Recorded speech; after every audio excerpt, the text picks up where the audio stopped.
Hi everyone.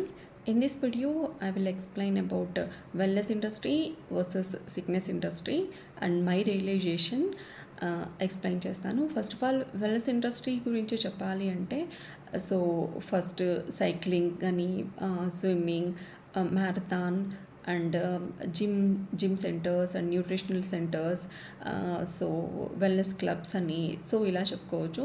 So మెయిన్గా తీసుకుంటే so wellness ఇండస్ట్రీలో సో కొన్ని సప్లిమెంటేషన్స్ అని ప్రోటీన్ పౌడర్స్ అని ఇలా ఉంటాయి. సో వై సప్లిమెంటేషన్స్ అని తీసుకుంటే సో మనం ఏదైతే న్యూట్రిషనల్ గ్యాప్ అనేది ఉంటుందో దాన్ని ఫిల్ చేయడానికి సో సప్లిమెంటేషన్స్ అనేవి యూజ్ చేస్తారు.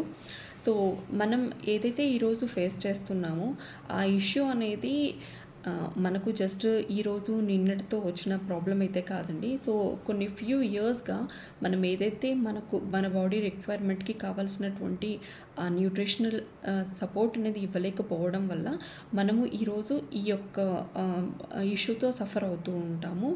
సో సిక్నెస్ ఇండస్ట్రీ అనేది చెప్పుకుంటే సో ఎమర్జెన్సీ పర్పస్ అండి, లైక్ హాస్పిటల్స్, మెడిసిన్స్. సో మనం ఏదైనా జబ్బు వచ్చిన తర్వాత మనము వెళ్ళి ఇమీడియట్గా మనం అడ్మిట్ అవ్వడం, సో హాస్పిటల్స్, సో ఇట్లాంటివన్నీ కూడా సిక్నెస్ ఇండస్ట్రీ గురించి అని చెప్పుకోవచ్చు.